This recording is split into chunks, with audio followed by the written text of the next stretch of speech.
Ada yang putus asanya dengan cara ngelakuin perbuatan dosa, kayak mencuri atau udahlah saya mah nggak mau peduli lagi dengan hal haram, yang penting saya ambil aja semua proyek gitu. Nah, ini putus asa. Ada yang putus asa dengan nggak mau lagi bertaubat. Dia ngerasa aduh kayaknya saya nggak pernah nasuhan nih taubatnya. Taubat ulangi lagi, taubat ulangi lagi. Kenapa kita berputus asa minta ampun ke Allah, padahal Allah nggak pernah putus asa mengampuni kita? Kan aneh nih. Allah tuh nggak pernah putus asa ngampuni kita, nggak pernah bosan menerima taubat kita. Allah nggak pernah bilang, lo datang ntar pasti besok buat lagi. Enggak. Padahal Allah maha tahu kita mungkin besok masih ngelakuin dosa yang sama. Asal kita datang, Allah langsung terima. Seolah-olah Allah tuh kayak husnuzon banget sama kita. Walaupun pastinya Allah tahu tentang apa yang akan kita lakukan di masa yang akan datang. Ini artinya kenapa seseorang jadi putus asa, jadi berhenti untuk mencoba, jadi tidak lagi berharap apa-apa, jadi pesimis, jadi tidak survive dalam masalah, jadi penuh khawatir menghadapi hidup. Ada masalah dikit kayaknya udah kiamat dunia, padahal kuota habis doang nih. Langsung, aduh kuota habis jam 11 malam. Biasanya kan jam 11 itu jam chatting tuh sampai jam 1. Atau jam 11 malam kuota habis, padahal tadinya pengen ngebangunin dia. Iya dia gitu kan. Jam 2.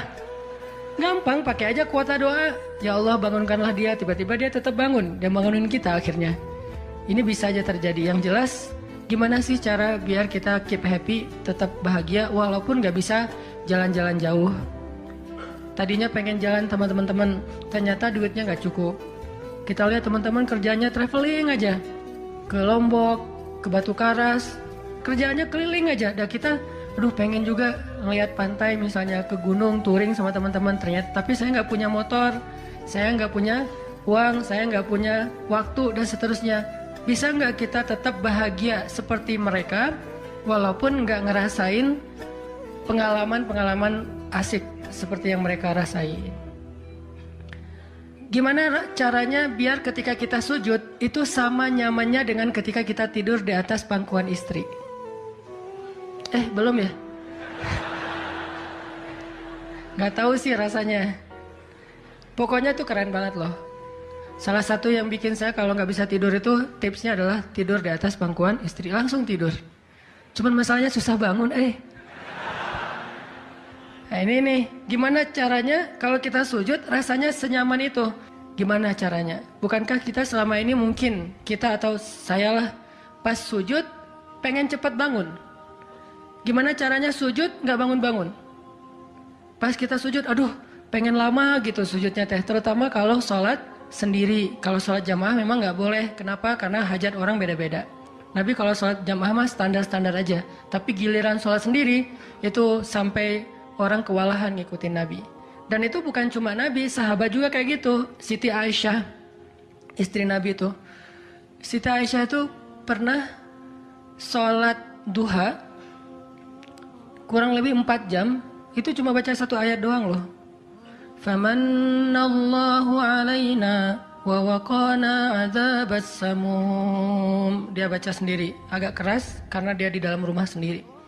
Lewat seorang sahabat, lewatin rumah Aisyah mau ke pasar, mendengar Aisyah lagi sholat. Famannallahu alaina wa waqana adzabas samum. Nangis. Akhirnya sahabat ini pergi ke pasar.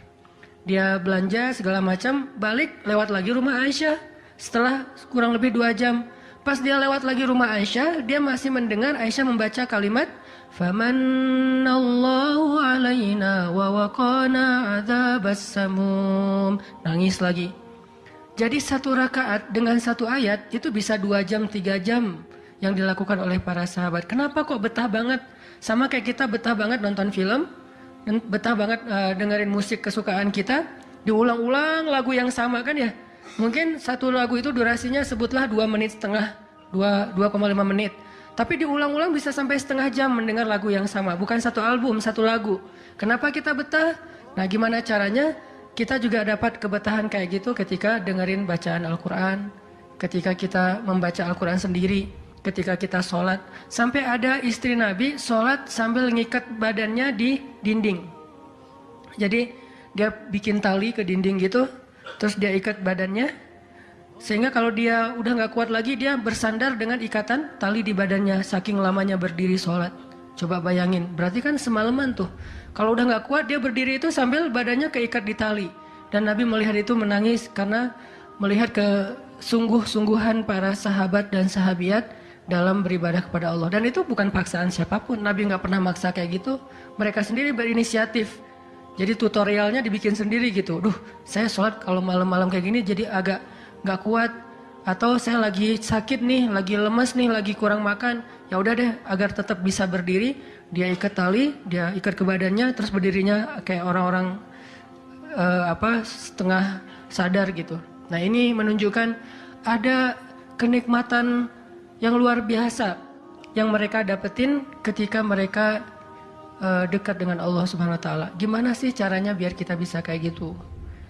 Gimana caranya kita entertain kita itu adalah zikrullah. Boleh-boleh aja kita entertainnya nonton film, dengerin musik-musik yang positif. Entertain kita mungkin chatting, entertain kita mungkin update status, entertain kita mungkin kepoin mantan misalnya.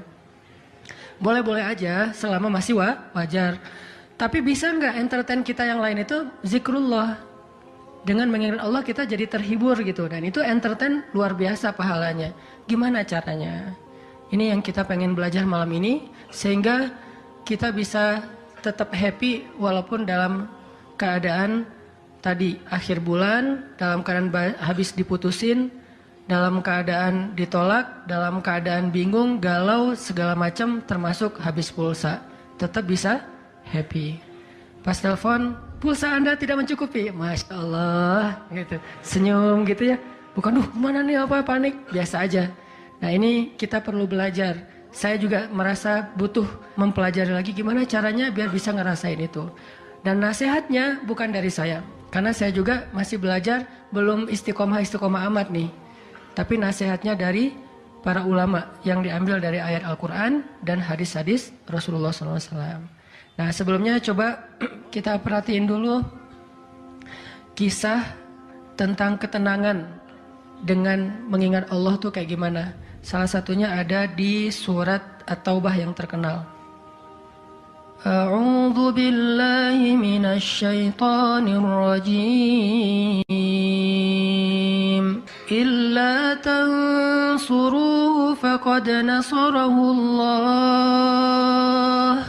إذ أخرجه الذين كفروا ثاني اثنين إذ هما في الغار إذ يقول لصاحبه لا تحزن إن الله معنا فأنزل الله سكينته عليه وأيده بجنود لم تروها وجعل كلمة الذين كفروا السفلى وكلمة الله هي العليا والله عزيز حكيم.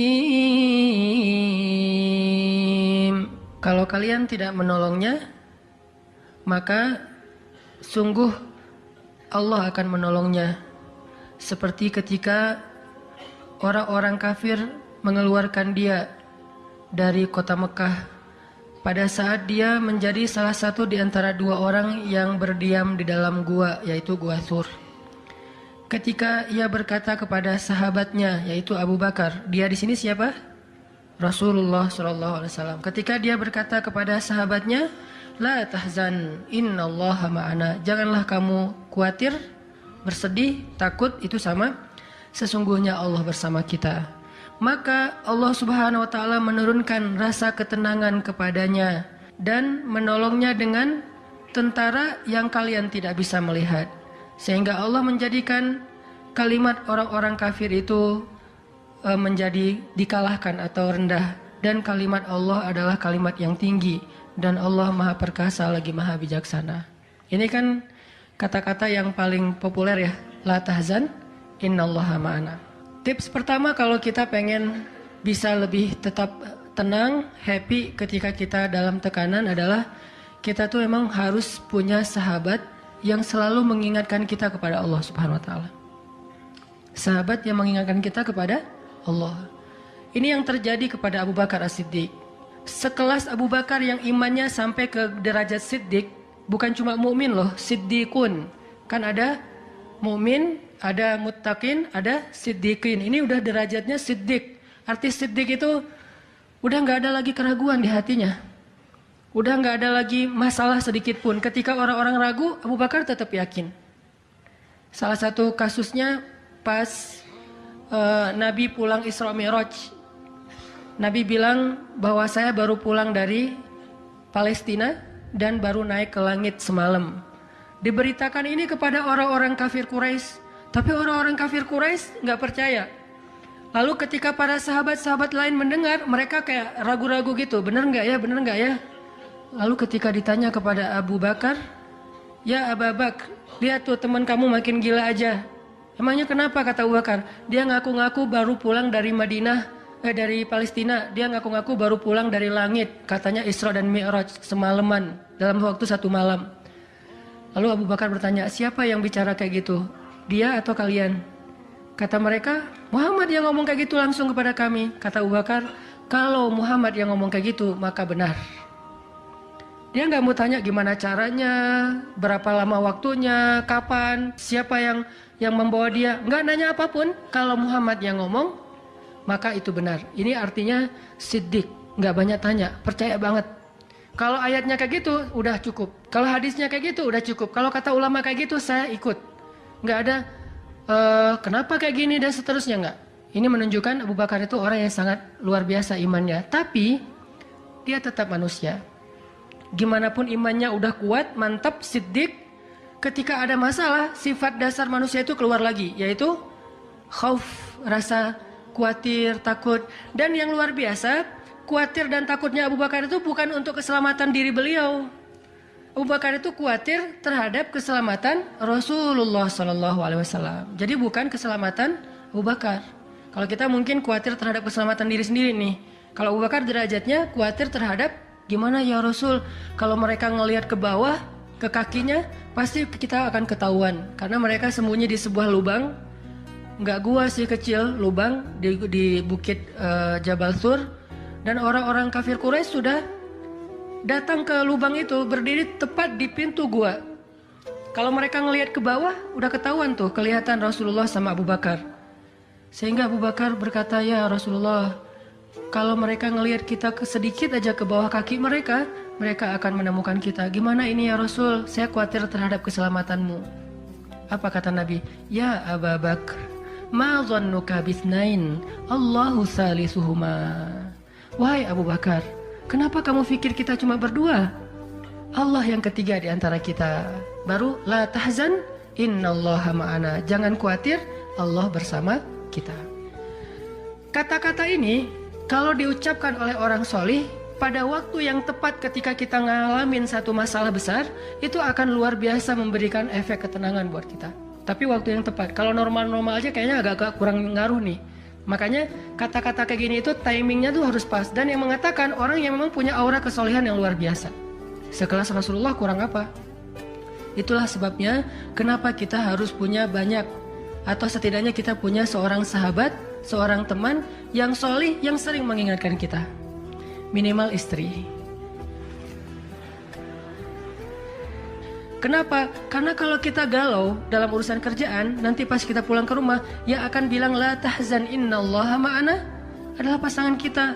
Dengan nada yang lembut, dengan senyum yang khas, dengan dekapan yang mungkin penuh kasih sayang, itu benar-benar bisa bikin kita tenang. Gak tahu tenang karena kata-katanya atau dekapannya nih, enggak. Saya juga bingung. Dua-duanya kali ya. Dia bilang la tahzan ya azizi. Panggilan buat suami bahasa Arabnya yang lembut tuh azizi. Bukan al-aziz ya. Al-aziz mah nama orang. La tahzan ya azizi atau ya habibi atau ya albi. Albi itu artinya jantungku. Jangan dipakai deh, biar saya aja yang pakai itu. La tahzan. Jadi misalnya kayak suami galau tentang kerjaan. Mah, papa lagi galau nih. Kenapa Pak? Di kantor itu kemarin kita ada tawaran proyek. Cuman proyeknya kayaknya cara untuk ngedapetin proyek itu cara-caranya tuh agak-agak kurang baik gitu. Ada suap segala macam.